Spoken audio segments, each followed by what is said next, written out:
कुर्ला कुरैश नगर में cabinet minister बनने के बाद नवाब मलिक का पहला खिताब एजुफेज 2019 इकरा एजुकेशन की जानिब से कुर्ला कुरैश नगर बंतर भवन में अपने खिताब के दौरान नवाब मलिक ने कई अहम जानकारी दी।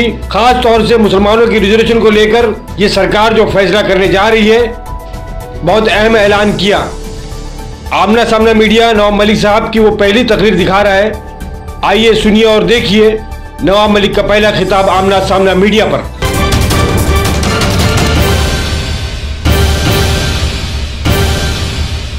आज मिनिस्टर बने, प्लीज उनके लिए बहुत बड़ी ताली बजाइए जनाब नवाब मलिक साहब के लिए। प्लीज मैं तो कहूंगा स्टैंडिंग ओवेशन देना चाहिए। Please stand up and give him the ovation please. ये आज बहुत खुशी का दिन है आज हमारे लिए कि नवाब भाई आज कैबिनेट मिनिस्टर बने हैं महाराष्ट्र के।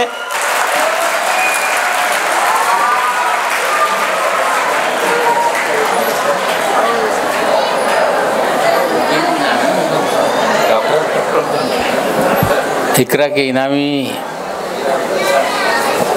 तकरीब में आज के इस प्रोग्राम के सदर साहब,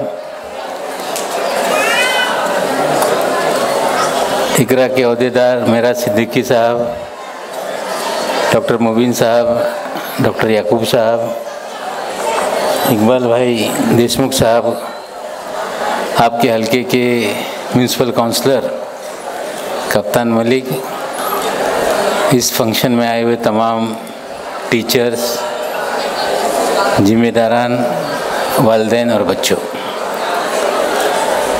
सबसे पहले मैं इकरा के तमाम लोगों का शुक्रिया अदा करता हूं कि आप लोगों ने मुझे आज इस प्रोग्राम में मदद करने का काम किया। 1993 से इकरा ने इनामी मुकाबला शुरू किया और उसका मकसद था कि कुरैश नगर में बच्चों को तालीम से आरास्ता करना और कहीं ना कहीं जो बच्चे मेहनत करते हैं उनकी हौसला अफजाई करके और तरक्की के रास्ते उनके लिए खोलना, इस मकसद से प्रोग्राम की शुरुआत हुई। लगातार हर साल प्रोग्राम चलता रहा और बीच में कुछ दिनों के लिए बंद हुआ। एक हमारे बुजुर्ग थे डॉक्टर जिक्रुल्लाह साहब, उनका इंतकाल हुआ। फिर हम लोगों ने बैठ के सोचा कि जो एक सिलसिला कुरैश नगर में था उसे दोबारा शुरू करना चाहिए और उसके बाद पिछले 2 सालों से फिर से वो सिलसिला शुरू हुआ और हमें लगता है कि आने वाली नस्लें भी इस सिलसिले को शुरू करेगी और कुरैश नगर के जो भी कुर्ला के बच्चे हैं उन तमाम बच्चों की हौसला अफजाई करने का काम होगा। 93 में मामला अलग थे। उस समय बच्चों की पढ़ने की चाहत, वालिदैन की चाहत, और आज के ज़माने में जो वालिदैन हैं, हर वालिदैन ये चाहते हैं कि हमारे बच्चे तालीम से आरास्ता हों, पढ़ाई लिखाई में आगे जाएं, पढ़ लिख के अपने पैरों पे खड़े हो जाएं और कहीं ना कहीं इस सोच को आगे बढ़ाने के लिए ये प्रोग्राम लगातार चल रहा है। मैं इतना ही कहना चाहता हूँ कि आज 6ठी बार महाराष्ट्र के काबीना में मुझे मिनिस्टर बनाने का काम किया गया, लेकिन अगर मैं मिनिस्टर बना या 5 बार विधानसभा में पहुंचा तो उसमें सबसे बड़ा रोल अगर मुझे सियासी मैदान में आगे बढ़ाने का किसी का है तो कुरैश नगर की आवाम का है। 1995 में पहला चुनाव हम लोग लड़े। पहले चुनाव में कामयाबी हासिल नहीं हुई, लेकिन कुरैश नगर के लोगों ने जितना वोट दिया था हम लोग कहीं ना कहीं जीत से कुछ पीछे रह गए थे।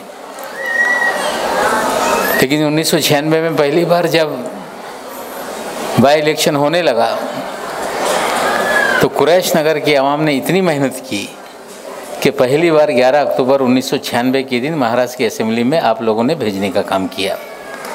लगातार 3 बार आप लोगों ने इस हल्के से मुझे एमएलए बनाया। आप लोगों के हल्के से जीतने की वजह से 96 में मिनिस्टर बना, 2004 में आप लोगों की दुआओं से फिर मिनिस्टर बना। तो कहीं ना कहीं जो सियासी मेरा सफ़र रहा है उस सियासी सफ़र में सबसे ज़्यादा अगर किसी ने मुझे मदद की है या इस कामयाबी के पीछे सबसे ज़्यादा किसी का हाथ है तो कुरैश नगर की आवाम का है और उसे मैं कभी फरामोश नहीं कर सकता। मैं इतना वादा करता हूँ कि हम लोग कहीं भी चले जाएं, कहीं से भी एमएलए बन जाए, सियासी मैदान में कितने भी आगे निकल जाएं, लेकिन कुरैश नगर से हम लोगों का नाता कभी नहीं ख़त्म होगा, इतना ज़रूर मैं वादा करने का काम करता हूँ। हमारी जिम्मेदारी है कि मुझे मिनिस्टर बनाया गया है और ये तो तय है डॉक्टर साहब कि कोई और डिपार्टमेंट, आज मुझे 2 डिपार्टमेंट बताया गया कि आपको 2 डिपार्टमेंट में काम करना है। एक डिपार्टमेंट बताया गया कि जो माइनॉरिटी वेलफेयर डिपार्टमेंट है अफेयर्स का, मतलब जो हम लोगों का, मुसलमानों का या अक़लियतों का डिपार्टमेंट है, वो मुझे जिम्मेदारी दी जा रही है। साथ ही साथ में एक जिम्मेदारी दी जा रही थी जिसे एक्साइज डिपार्टमेंट कहते हैं, आबकारी डिपार्टमेंट। मैंने कहा कि 2 अलग अलग चीज़ें हैं। आप मुसलमानों के भी डिपार्टमेंट मुझे दे रहे हो और जो मेरा मजहब कहता है कि शराब बेचना, पीना, पिलाना सब हराम है, तो उसकी भी जिम्मेदारी मुझे दे रहे हो, तो मैं ये जिम्मेदारी कबूल नहीं कर सकता। तो मुझे और कोई आप काम देंगे तो इंशाल्लाह मैं काम करने का काम करूँगा, लेकिन माइनॉरिटी अफेयर्स डिपार्टमेंट के ज़रिए मैं इतना ज़रूर वादा करता हूँ। अजीत पवार जी फाइनेंस मिनिस्टर बनने जा रहे हैं, उनसे मेरी आज बात हुई कि अगर आपने मुझे जिम्मेदारी दी है कि मैं माइनॉरिटीज़ की वेलफेयर का काम करूं, तो जब तक आप ज़्यादा बजट नहीं देंगे कोई भी माइनॉरिटीज़ की स्कीम बनाई नहीं जा सकती और उनको आगे बढ़ाया नहीं जा सकता। उन्होंने वादा किया है कि मैं आपको पूरी तरह से बजट दूंगा, फंड दूंगा, ताकि आप लोगों के फलाह व बहबूद का काम कर सके। मैं इतना ज़रूर वादा करता हूँ कि एक मसला है, 6 साल पहले, 5 साल पहले हम लोगों की सरकार थी, देशमुख साहब, मुसलमानों को 5% आरक्षण देने का फैसला हुआ था, पढ़ाई के मैदान में फैसला हुआ था, नौकरी देने के मैदान में फैसला हुआ था। और जब सरकार बन रही थी तो शिवसेना के साथ जब पहली बार टेबल पे हम लोग बैठे तो मैंने कहा कि मुस्लिम आरक्षण का मामला, इसको पहले आपको क्लियर करना पड़ेगा। तो शिवसेना के नेताओं ने कहा कि हमें कोई तरह का ऑब्जेक्शन नहीं है। तो मुझे लगता है ना कांग्रेस को ऑब्जेक्शन है, एनसीपी चाहती है, कांग्रेस चाहती है, शिवसेना साथ में है। तो इंशाल्लाह जल्द से जल्द आने वाले दिनों में वो कानून बनाकर मुसलमानों को पढ़ाई के लिए और नौकरियों में रिजर्वेशन देने का फ़ैसला आने वाले दिनों में हम लोग जल्द से जल्द करने का काम करेंगे। ये फ़ैसला इसलिए ज़रूरी है कि नौकरी में तो हम लोगों को कहीं ना कहीं जगह मिलेगी, 100 आसामी निकलेगी, भर्तियाँ निकलेगी, तो हमारे भी 5 लोग सरकारी नौकरी में जाएंगे। और जो भी कॉलेजेस में, चाहे स्कूल में, जहाँ एडमिशन की हमारी दुश्वारी होती है, किसी कॉलेज में 100 लोगों को एडमिशन देना है तो कंपलसरी कम से कम हमारे लोगों को 5 एडमिशन उसमें से मिलेगा। अगर ये फ़ैसला हो के लागू हो गया तो मुझे लगता है कि कौम को आगे बढ़ाने में कहीं ना कहीं मददगार साबित होगा। और बहुत सारे मसाइल हमारे हैं, धीरे धीरे सभी मसलों को लेकर इंशाल्लाह आने वाले दिनों में काम करेंगे।